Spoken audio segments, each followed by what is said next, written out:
Qual de nós não tem nenhum defeito? Qual de nós não tem uma virtude? Precisamos só achar um jeito de suavizar o lado rude. Que vocal mais lindo! Vamos ajudar-nos mutuamente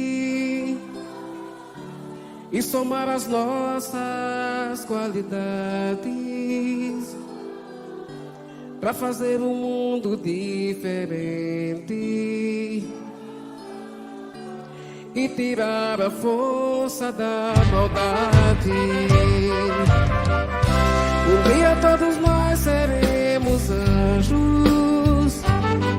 Vamos trabalhar e acreditar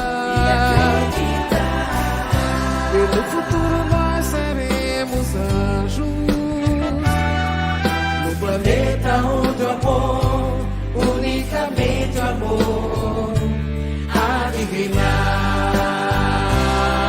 E assim será. A felicidade só começa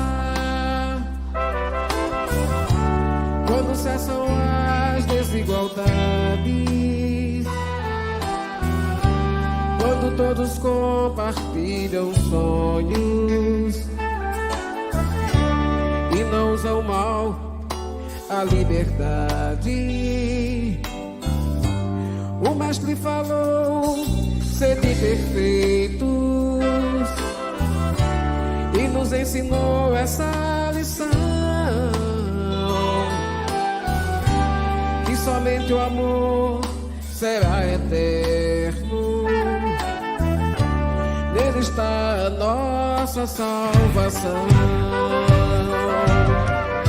Um dia todos nós seremos anjos.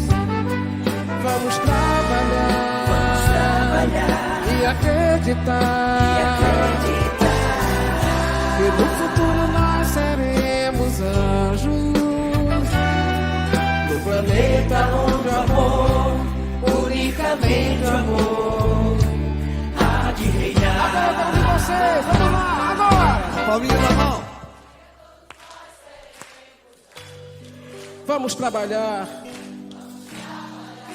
e acreditar e acreditar que no futuro nós seremos anjos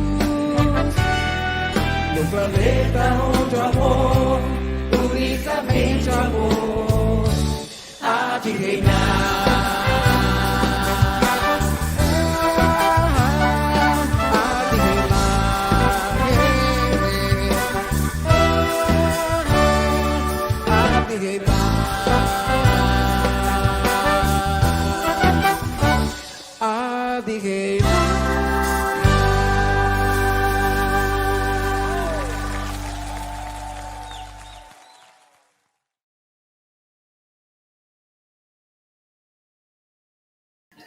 Aliás, todos nós, né? Boa noite. Alguém pela primeira vez? Só eu, né? Só estou pela primeira vez, não é verdade? Bom, então todos sejam bem-vindos. Esta é a nossa casa, nós temos uma palestra hoje, que é um grande convite que Jesus nos faz, não é? Eu sou Jorge Alves, tarefeiro da casa, no plantão do passe, no atendimento fraterno, sou o papi dela e coordenador do curso do Livro dos Espíritos. Sou trabalhador, tarefeiro da fluidoterapia. E chega, né? Ainda bem que a gente já elegeu a presidente, você estava fazendo campanha para você. A presidência foi tombada, né? É ad eterno agora, não é verdade? Então, como eu disse a vocês, eu falei que eu sou tarefeiro, não é para me engrandecer, é para dizer o que nós temos aqui, né, na casa. Né? Nós temos também o atendimento pessoal que está inscrito na prefeitura, cadastrado com hanseníase e também com síndromes mentais, através da cesta básica. E vocês podem dar uma olhadinha ao descer na escada, pelo lado direito, há um quadro informativo, onde estão ali as necessidades que a gente tem para confeccioná-las. Na entrada do salão lá embaixo, do lado esquerdo, também tem ali uma listagem de produtos das quais serão fornecidos no dia 17, que será a cesta de Natal que nós vamos dar às pessoas. Nós temos crianças que estamos também dando presentes. Então, tudo isso a casa faz. A gente passa tantos anos falando de escola, né, que acaba se repetindo mesmo depois de aposentado, né? Mas, de qualquer maneira, é uma escola, né? Nós estamos aqui para aprender, né? A casa somos nós, exatamente. Nós é que fazemos a casa, e a casa nos acolhe, não é isso? Nos brinda com todas essas energias que a gente tem. Sem mais delongas, vamos dar início, então. Nós temos uma página para ser lida e eu tenho o prazer de escutar a minha filha lendo. Como nós somos espíritas, há a possibilidade dela um pouco mais jovem do que eu. Filha bem mais velha que o pai. Não tão velha assim, né? Velha não, desculpe, idosa. Daqui porque a coisa estava atrapalhando. E o discípulo de Jesus é um combatente efetivo contra o mal, que não dispõe de muito tempo para cogitar de si mesmo, nem pode exigir demasiado repouso, quando sabe que o próprio mestre permanece em trabalho ativo e edificante. Foi retirado do livro Fonte Viva, de Chiquinho e Emanuel. Chiquinho, porque eu sou íntima dele. Antes de passar para a prece, eu também me esqueci de falar sobre o telefone celular. Por favor, coloquem no vibracol, se precisarem atender, por favor, fora do salão, ou então desligado, ok? Então, nós vamos à prece agora com Solange. Obrigado, minha filha, pela sua leitura. Sua voz é maravilhosa, como você, não é? Pai é assim, tem sempre que elogiar filho, né?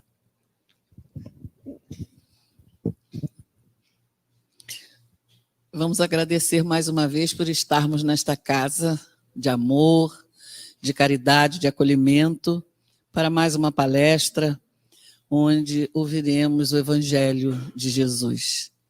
Abençoe a nossa palestrante, que a espiritualidade possa estar nesse momento que é da palestra, onde é feita as nossas transfusões, né, de energia, que possamos estar abertos para o tratamento que é feito e atentos para os ensinamentos que vamos ouvir.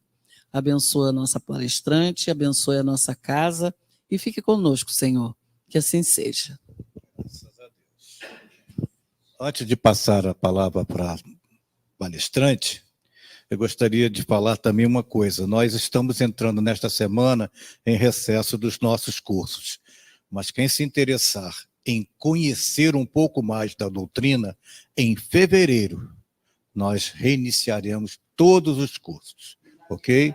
Janeiro, as pastas já estarão colocadas lá naquela grande mesa de entrada para que você possa escolher. Há alguns cursos que têm que ter o pré-existência de outros, tá ok? E agora, Lúcia Amaral nos convidando a sermos discípulos. Eu quero. Obrigado. Lúcia Amaral, não, Jesus, né? Quem sou eu? Peraí que ela tem fã-clube. Tia Lúcia, tia Lúcia, tia Lúcia. Aqui, cadê eu? Aqui nesse canto, eu vou cair para trás. Puxa um cadinho para frente. Vou ficar atrás. Sou de púlpito. Né? Eu fico aqui. Isso. Mas eu vou ficar aqui, né? Eu gosto aqui. Não vou usar o quadro.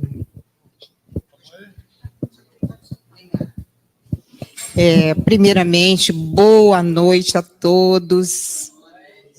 Que Jesus possa nos abençoar, nos acolher, nos envolver, nos alimentar, nos fortalecer, enfim. Ele pode tudo, né?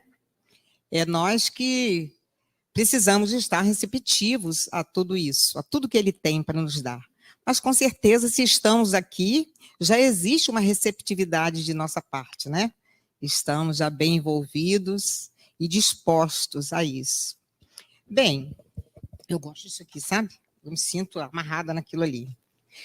Hoje eu não vou usar o data show. O nosso tema, vocês já viram, que é Quereis ser meus discípulos, palavra de Jesus.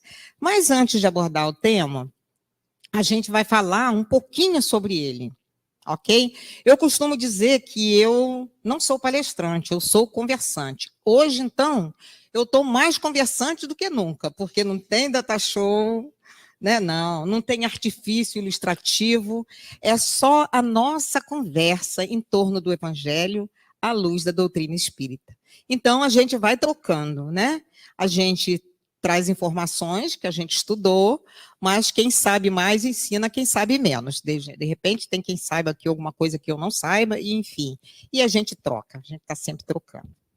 Então, falar um pouco de Jesus é tudo de maravilhoso, né? Já que o tema é dele, a gente fica pensando assim, hoje à tarde eu estava pensando assim, dezembro, já é o primeiro dia de dezembro, a gente já fica diferente. O mês de dezembro, ele é um mês muito diferente de todos os meses. É ou não é? A gente questiona, pondera, faz várias colocações em cima desse mês. A gente diz, nossa, já chegou o final do ano. Nossa, como o ano passou rápido. Que bom que é dezembro. E a gente vai fazendo as cogitações. É aluno de escola, nossa, chegou o final do ano. Dia 15 eu já estou de férias. Professores cogitam isso aí também. Nossa, a partir do dia 15 eu já estou de férias, porque é dezembro. Mas, antes de chegar dia 15, a gente já está com pensamento nele. As escolas já estão trabalhando a mensagem do Cristo nesse período, né, de final de novembro até meado de dezembro. Nós, com propósito de Natal, disso, daquilo, mas com certeza os nossos sentimentos, os nossos corações estão diferentes. Aí a gente pergunta, por quê? Por que a gente se sente tão envolvido nesse mês de dezembro? Claro que a gente sabe que Jesus diz lá no Evangelho, em Marcos, Mateus, todos eles fazem referência a essa fala de Jesus. Eu nunca vos deixarei sós. Ele nunca foi. Mas nesse período, ele está intenso em nós. Ele é presente em nossas vidas. Mas ele está intenso em nós porque nós o convidamos constantemente. Nós estamos muito mais sensíveis à presença do Cristo. E Jesus nos conhece. Jesus nos conhece há 2023 anos, será que é só isso? Jesus nos conhece milênios e milênios. Antes dele chegar aqui, ele já nos conhecia. Ele veio a este planeta por nós.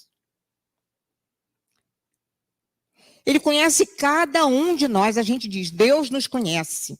Jesus falou assim, eu e o Pai somos um. A gente sabe que Jesus não é Deus, mas a unidade de pensamento, de sintonia com o Pai é tão perfeita que ele diz, eu e o Pai somos um. Então, se Deus nos conhece, Jesus nos conhece.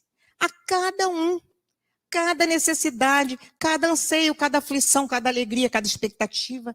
E ele veio a este planeta quando ele pensou assim, bem, agora eu preciso ir. Até logo, meu Pai, estou chegando no planeta Terra, porque os meus irmãos precisam de mim. Estávamos perdidos, sem saber o que é o amor. Porque se pensarmos direitinho, ele só veio nos ensinar a amar. Toda a sua filosofia, toda a sua mensagem é de amor, em todos os tons. Quando fala do perdão, quando fala da solidariedade, quando fala da bondade, quando fala da compaixão, tudo. Enfim.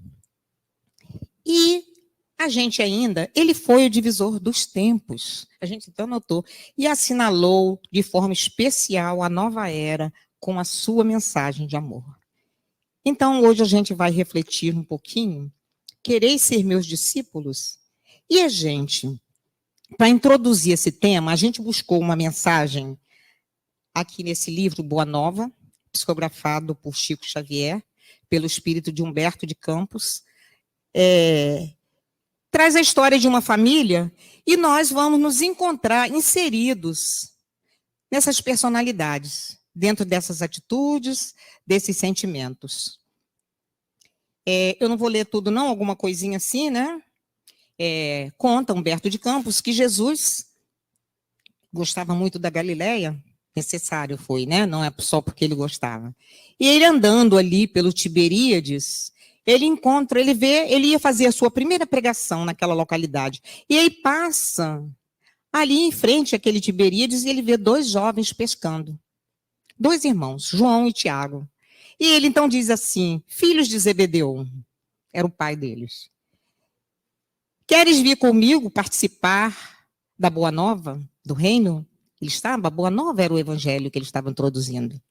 E a gente trouxe assim, né, nosso entendimento. Filhos de Zebedeu, quereis ser meus discípulos? Ele estava convidando ou não estava? Aqueles 2 jovens. E aqueles 2 jovens, na mesma hora, conta Humberto de Campos, deixaram material de pesca, sim, Senhor, sem relutância nenhuma. Tiago pegou a mão de Jesus, beijou, e Jesus, enquanto isso, acariciou os seus cabelos. Relato de Humberto de Campos. João, mais amoroso, encostou a testa no ombro de Jesus, e lá foram eles caminhando, e Jesus falando, explicando sobre a nova proposta do reino. A primeira pregação de Jesus seria compartilhada com Tiago e João. E Jesus vai falando da alegria da Boa Nova. Ele faz o chamado para o trabalho com alegria. E aqueles jovens vão naquela empolgação, e ele então combinando, né, o horário que estaria ali fazendo aquela pregação. Enfim, só para a gente não perder um pedacinho, a gente vai dizer, como se fossem irmãos bem amados, se encontrassem depois de longa ausência, eles se sentiram tocados pela energia de Jesus. E Jesus começa a falar, quem sabe, Jesus começou a conversar com eles sobre o reino, o que seria, qual a proposta de trabalho, enfim. E eles saem dali, radiantes, e vão para casa. E chegam em casa, participa a mãe, a Salomé, né? Mãe, Cristo. Ele já tinha ouvido João Batista falar no Cristo, todos já tinham ouvido falar do Cristo, mas, na verdade, ninguém conhecia. A gente encontrou com Cristo, que o Batista falou, e ele nos convidou para a instalação do reino, para a nova era, a fundação do reino. Salomé, mãe cuidadosa, sensível, o que fez? Ponderou consigo mesma, essa aqui eu vou ler, que senão eu vou perder. Ela pensou assim, quem sabe se o filho de Maria, ela sabia que Jesus era filho de Maria, não falava na cidade em nome de algum príncipe. Olha só a intenção dela, hein? Olha nós aí. O Cristo deveria ser o intérprete de algum desconhecido ilustre que recrutava adeptos entre os homens trabalhadores e mais fortes. E quem seria confiado os postos mais altos dentro da nova fundação? Seus filhos precisavam estar incluídos nisso aí. E o que ela fez? Se preparou, foi até Jesus. Jesus estava lá, na casa de Simão, e eis que chega Salomé, toda esbaforida, né? E foi logo falando para ele, Senhor, Eu sei que o senhor traz a proposta de uma fundação, mas ela achando que ele era representante de alguém ilustre. Poxa, eu tenho que colocar meus filhos no trono. Olha a intenção. Os filhos não viram dessa forma, mas ela viu. Enfim. Ela falou assim, Senhor, logo após a instituição do teu reino, eu desejaria que os meus filhos se sentassem, um à sua direita, outro à sua esquerda, como as duas figuras mais nobres do teu trono.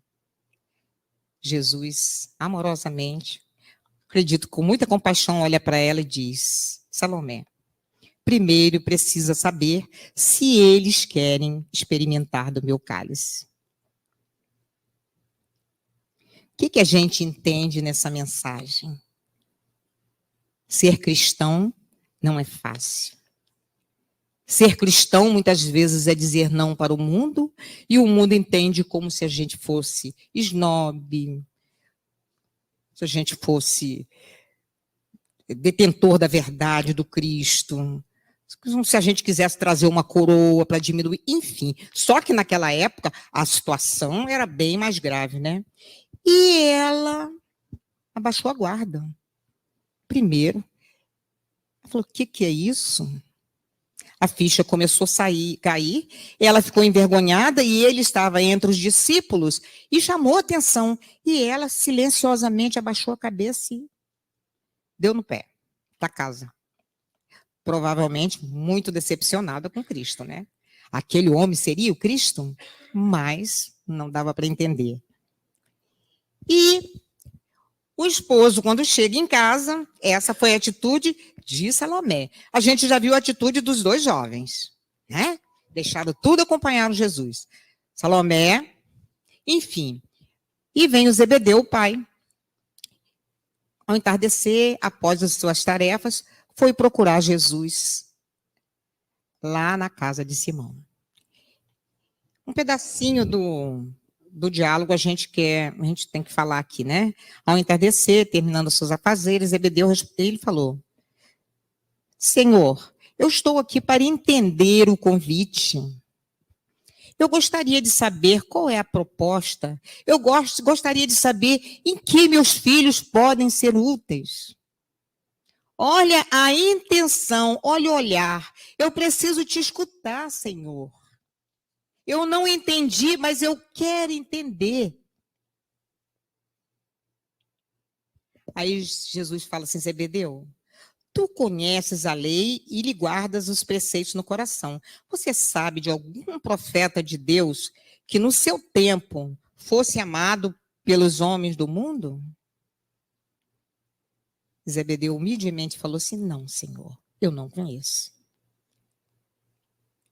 Aí Jesus foi falando com ele e disse assim, o reino de Deus tem de ser fundado no coração das criaturas, Zebedeu.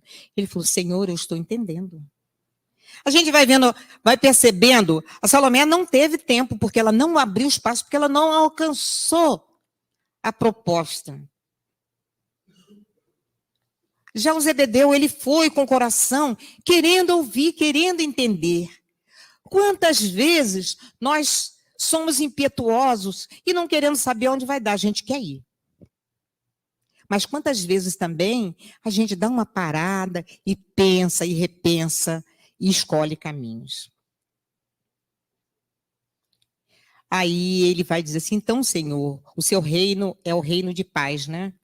Jesus, de paz, da resignação dos corações.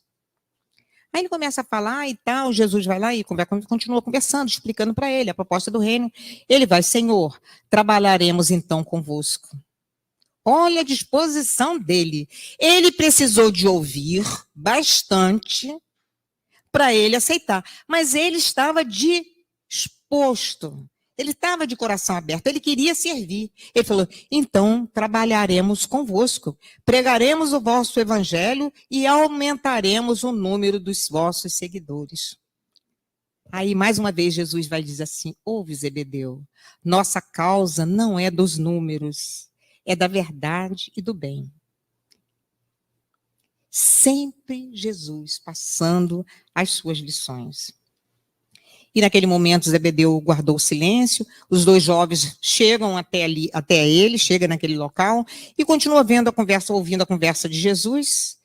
E em determinado momento Zebedeu não se aguenta de emoção, provavelmente com as lições amorosas de Jesus, e começa a chorar. Aí ela diz assim: o velho pescador de Cafarnaum soltou as lágrimas que lhe arrebentavam do peito e ajoelhou-se diante de Jesus. E Jesus, então, dá a mão a ele: levanta, Zebedeu. Os filhos de Deus vivem de pé para o bom combate. O que a gente entende que é viver de pé para o bom combate? É de nariz empinado? É de brigar, toma lá, dá cá? Não, é para coragem, a fé. Se aqui ele está falando de fé. O bom combate é ter fé. Quantas lutas nós temos? Principalmente as lutas, maiores lutas que travamos são as espirituais. A gente não percebe muitas vezes, a gente diz que é aborrecimento, é problema financeiro, é problema de saúde. Não, não, é espiritual. É porque a gente traz tudo para o corpo, tudo para a mente, tudo para a matéria, mas o combate que vivenciamos na nossa vida, porque Jesus já vem nos avisando. Quando ele diz, no mundo tereis aflição, ele já está alertando a gente de que a gente ia passar por dores. Mas ele disse assim, mas tem de bom ânimo, porque eu venci o mundo. Então, Jesus, os filhos de Deus vivem de pé para o bom combate. E ele em lágrimas, e Jesus levanta. E ele levanta e segue ali com Jesus. Bem, finalizando essa lição aqui, tem mais algumas coisas, a gente não vai se ater muito aqui. O que nos faz entender nessa família? Agora a gente vai pensar um pouquinho sobre essa família. Que durante essa leitura, a gente observou 3 momentos, 3 encontros e 3 tipos de relacionamento. Primeiro momento, João e Tiago. Nesse encontro, qual foi o tipo de relacionamento que eles tiveram com Jesus? Desconfiança? O que eles fizeram? Eles se entregaram. Então, a relação deles com Jesus foi de entrega. O que a gente está pensando? É só para fixar nessa história? Não. Quando a gente ouve o chamado de Jesus, uma mensagem que nos toca, é Jesus que está me tocando. Deixa eu me entregar. Às vezes a gente se encolhe. A gente ouve pessoas dizerem assim, não, qualquer religião, tá? Principalmente espírita e evangelho. Ser evangélico, Deus me livre, eu não vou poder um monte de coisa. É assim ou não é? É. Ser espírita, nossa mãe, é uma responsabilidade, a gente fica sabendo de uma porção de coisas. E aí? A gente tem dificuldade de se entregar. E a gente vai observar em que nível, a gente está falando desses 2 jovens, em que nível espiritual eles estavam? Espiritualmente maduro, maturidade espiritual. Total sintonia com Jesus, confiou de primeira. Se entregaram na maior alegria. Quando a gente se entrega, a gente recebe alegria de volta. A gente está fortalecido. Por isso que esses mártires iam para o martírio cantando. Era fé, era entrega. O nosso martírio hoje é muito pior. Porque eles sofriam naquele momento. A gente fica se martirizando, mas a gente tem dificuldade de se entregar. E se entregar a Jesus não é difícil. Eu me entrego a ti, Senhor.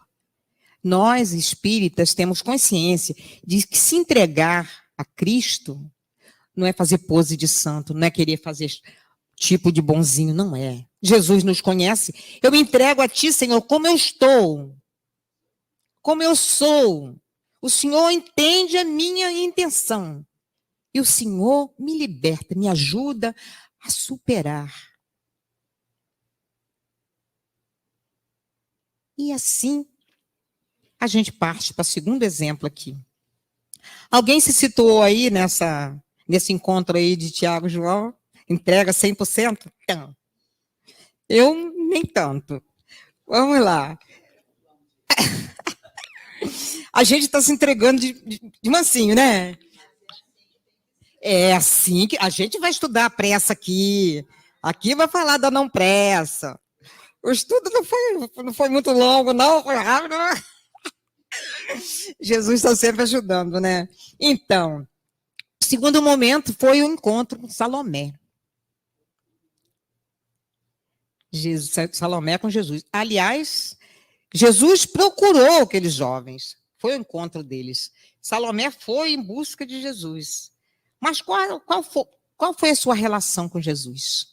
Os filhos foi de entrega, a dela foi de interesse. Interesse.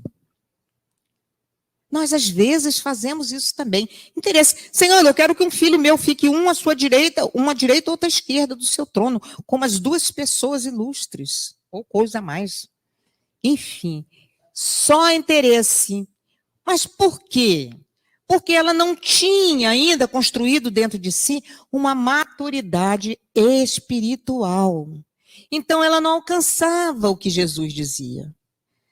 Vocês já observaram quando a gente ouve alguém falar, principalmente uma pessoa bem intelectualizada, a gente ouve aquela pessoa falando e a gente fica assim, meu Deus, que vontade de alcançar tudo que essa pessoa fala e a gente não consegue? Mais ou menos assim. Ela não conseguia, ela só conseguiu entender aquilo. Reino que reino, é trono, poder, e lá vamos nós. E assim é Salomé. Eu acho que a gente aqui não tem ninguém nessa fase de interesse, não. Mas a gente já passou por essa fase.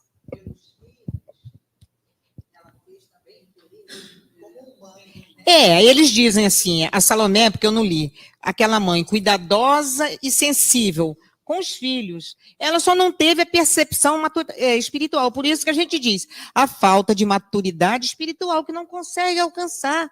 Tem gente que não alcança Deus ainda, não acredita em Deus. Né? Salomé ainda estava à frente, porque ela devia acreditar. Porque para ter um marido como Zebedeu, né, ela deveria, e os filhos bons, ela tinha conteúdo. É que naquele momento, aquele afã de deixa eu cuidar dos meus filhos, proteger meus filhos, enfim, né? Os meus, e toda vez que eu falo em os meus, o negócio aqui não quer mais não. Eu me lembro, tem sempre que falar dela, né? Eu me lembro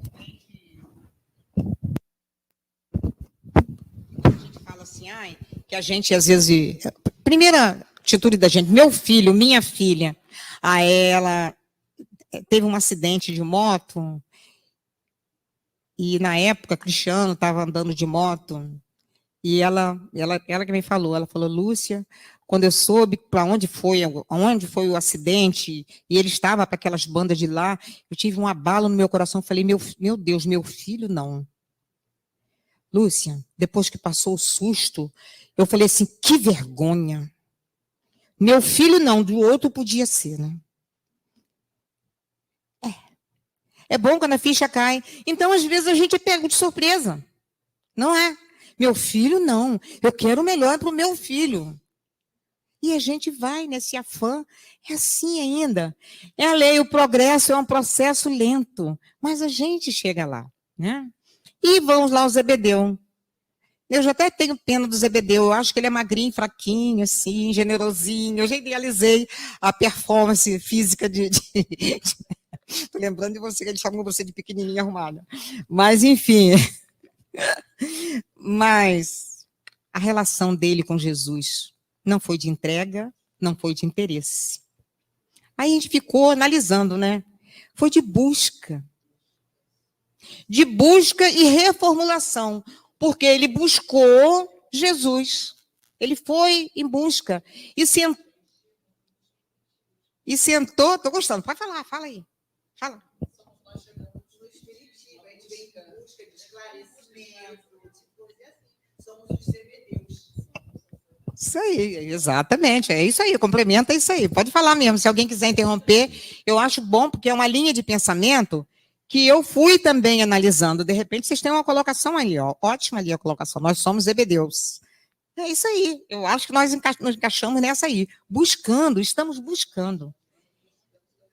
Aí eu coloquei assim, não sei se até se eu falhei, né? Porque isso aqui eu não tirei de lugar nenhum, eu analisei o texto. Eu não quis botar nem imaturo espiritualmente, nem maduro. Eu botei processo de amadurecimento. Então, a gente vai perceber a condição dele nesse processo. É onde nós estamos, amadurecendo. Pô, Senhor, eu sei disso, gente, mas eu dei a maior mancada. Mas, Senhor, me compreende. Eu não quero errar mais, eu quero errar menos. E a gente está nesse processo de crescimento. E esse crescimento, ele é fundamental. Nosso dia a dia das nossas encarnações, enfim, né? Então, João e Tiago, que a gente deduz, que foram os receptivos. Quando Jesus falou, quereis ser meus discípulos? Né? E a gente vai colocar aí para nós, então, agora, esse chamado da palestra. Da palestra, não, do tema. Quereis ser meus discípulos? Jesus nos pergunta. Alguém quer? Todo mundo quer? Quereis ser meus discípulos? Aí eu me lembro daquele diálogo. Estamos, né? Quereis ser meus discípulos?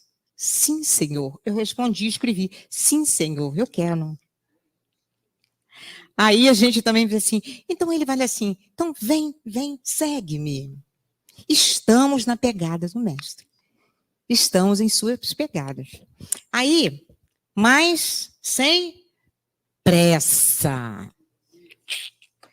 O livro Tesouros Libertadores, de Joana de Ângeles, que vocês conhecem bem, psicografado por Divaldo, ela diz assim, não vou ler tudo não, tá, gente? Só marquei umas coisinhas.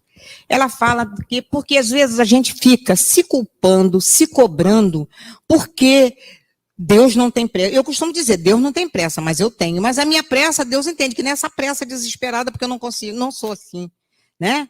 Nós não somos, até porque se a gente se desesperar na pressa, a gente se atropela. A gente tem um propósito. Deus é Deus. Ele tem toda a paciência, porque ele é perfeito. Mas a gente não pode se acomodar. Então, ela diz que busquemos o nosso progresso espiritual, busquemos seguir Jesus, mas sem pressa. O título é Sem Pressa. Olha, Serena-te. Olha a fala dela para nós. Serena-te, isso serve para todas as situações, gente. Financeira, espiritual, emocional, afetivo. Serena-te interiormente, a fim de que a tua jornada seja caracterizada pelo equilíbrio e as tuas ações corretas obedeçam a um programa de harmonia interior, mas sem pressa e nem retardamento. Então, não é parar, né? Às vezes a gente se acomoda, é sem acomodação. É não estar acelerado. Olha, uma existência humana é feita de sucessos e inquietações. A gente conquista, mas antes da conquista há um agito muito grande, né? O que precede, né? Sucessos e inquietações, esperanças e desencanto.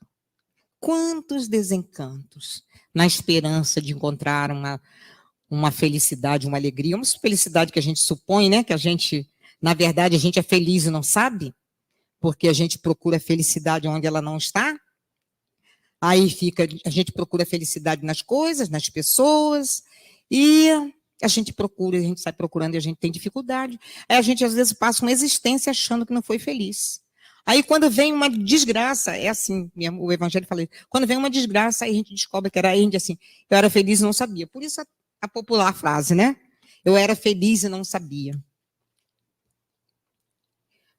Desencanto, programações de bênçãos e enfrentamentos desgastantes. Quem não passa por enfrentamentos desgastantes? Quem não passou ou quem não está passando?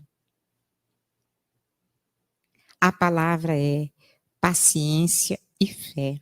Ele está conosco.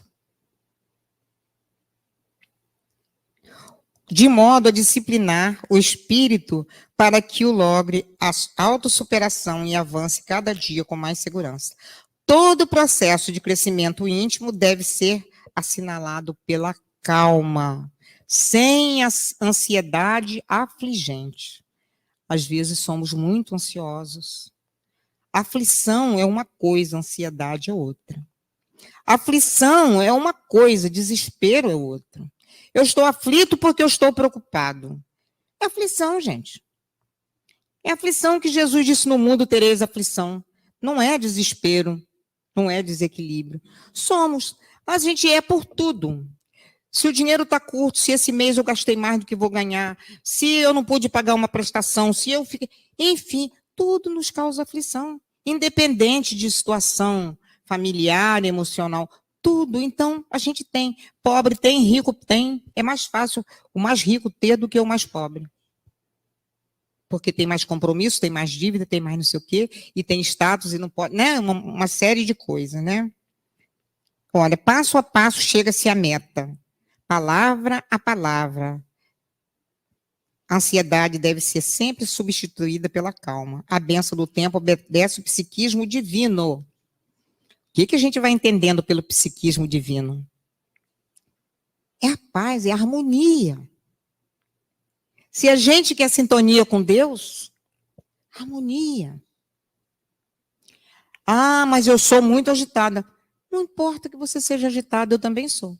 Eu não sou aquela pessoa, eu faço 3, 4 coisas de uma vez só. Eu não sei. Eu sou assim. Mas isso não significa que eu seja desesperada, que eu seja ansiosa. Eu não. Eu sou capaz de ficar horas ouvindo uma pessoa falar. Há uma coisa até... Hein? Eu, às vezes, quando a gente estava fazendo, me lembro muito aqui, a gente fazendo alguma atividade aqui no Renascer, Licéia, na época, quando ela estava mais ativa, ela, presidente, eu vice. Ela, Lúcia, minha filha, pisa no freio. Ela usava muito esse termo. Enfim, mas isso não é sinônimo. Às vezes, a pessoa que está quietinha, aparentemente calma, está num turbilhão de aflição, de ansiedade, de angústia, que não tem nem coragem de desabafar com alguém. Até fazer uma pausazinha aqui, e assim, que a gente não carregue a aflição sozinha. Que a gente, não há quem não tenha tesouros libertadores. Eu acho que aqui tem, né? Tem esse livro há muito tempo. Desde 2015. E foi Divaldo que me deu aqui. Ó, a assinatura dele. Mas assim, do que eu estava falando? Não guarde o quê? De vida, sabe? Existe sempre um ombro amigo. Existe. Às vezes a pessoa não fala para não incomodar, ou por vergonha, ou acha que o seu problema é...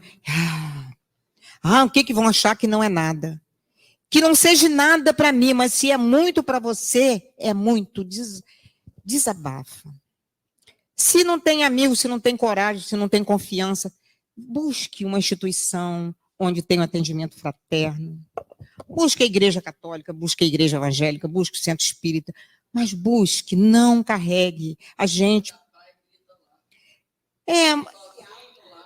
Você pode ir lá também, é uma terapia, mas às vezes a gente precisa dessa troca de ouvir o outro, porque quando eu falo com você, você é intuída e me dá um retorno, às vezes, da resposta, não é? Isso. Então,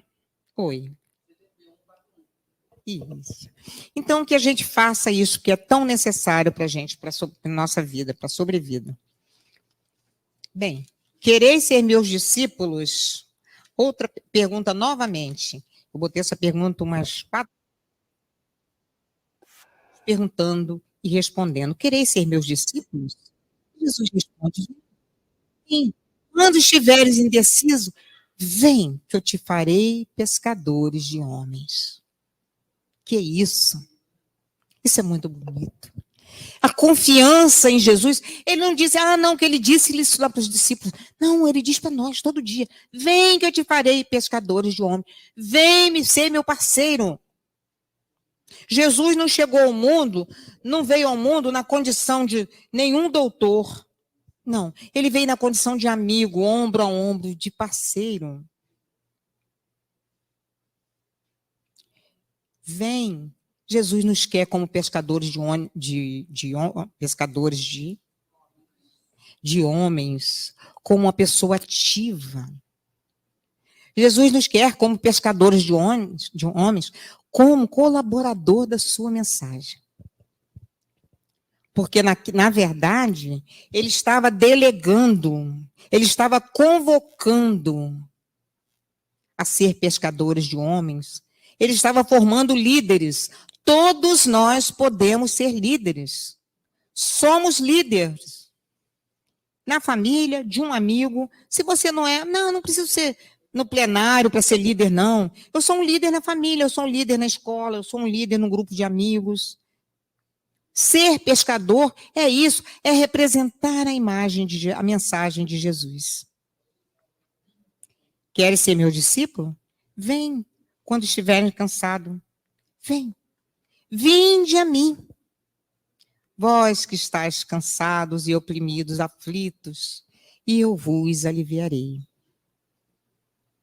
Ser discípulo de Jesus não é só servir, é aprender com ele, que é manso e humilde de coração.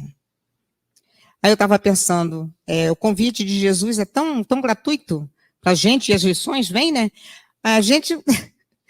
Ele nos convida a ser discípulo.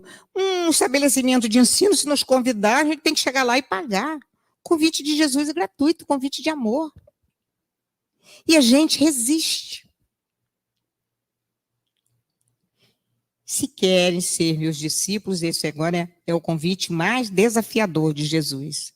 Vem, toma a sua cruz e siga-me. Jesus a todo tempo convida, mas esse convite é desafiador. Tome a sua cruz e siga. Toma a responsabilidade da tua vida. O que queres? Toma a responsabilidade disso. Cuida disso. Eu estou contigo. Nunca vos deixarei sós. Fez questão de dizer, em todos os momentos que a gente encontra um convite de Jesus, a gente recebe o suporte. Ele não nos convida sem nortear a nossa existência. E, finalmente, Paulo, quando ele pergunta a Jesus, lá em Atos 22:10, ele pergunta a Jesus assim, o que farei, Senhor? Naquele momento que ele conhece a proposta de Jesus, e ele, compreendendo o impositivo do esforço que lhe cabia, ele pergunta, o que farei, Senhor? A pergunta não foi aleatória. Ele compreendeu o esforço. Então, ele quis saber qual é a minha responsabilidade. Qual é a minha responsabilidade? Lembrando, mais uma vez, todo o convite de Jesus vem com roteiro para nós. Ele não nos convida e nos deixa haver navios. Então, é Paulo. Aí Jesus, naquele momento, o que fazer, Senhor?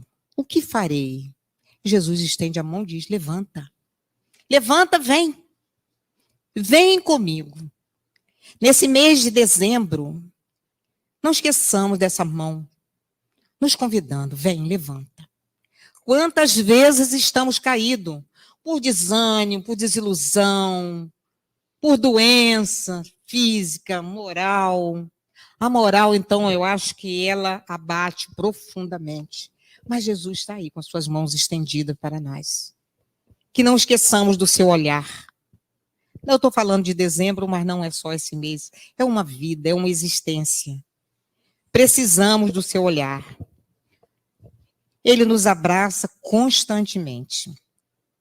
O discípulo que sai da condição de admirador, todo discípulo, aquele que se dispõe a ser discípulo, sai da condição de admirador para ser seguidor. Somos seguidores do Cristo. Estamos na rota. Não vamos sair. Nada vai nos tirar.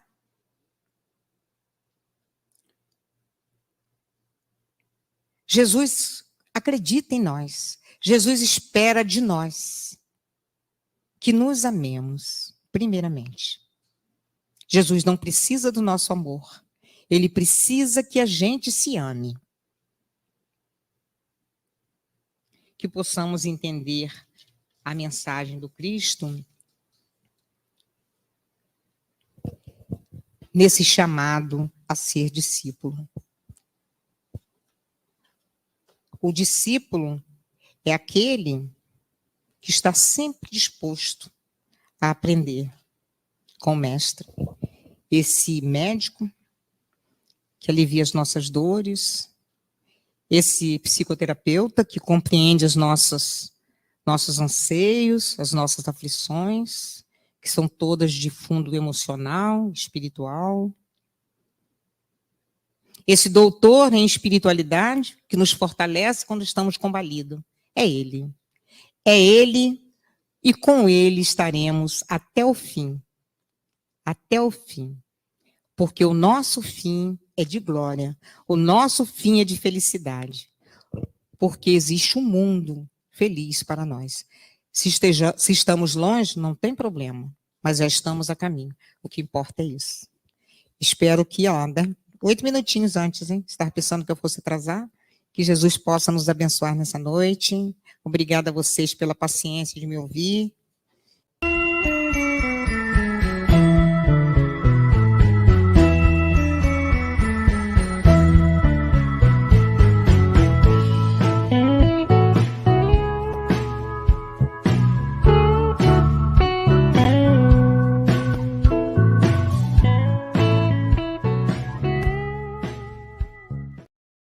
Praz oferecer.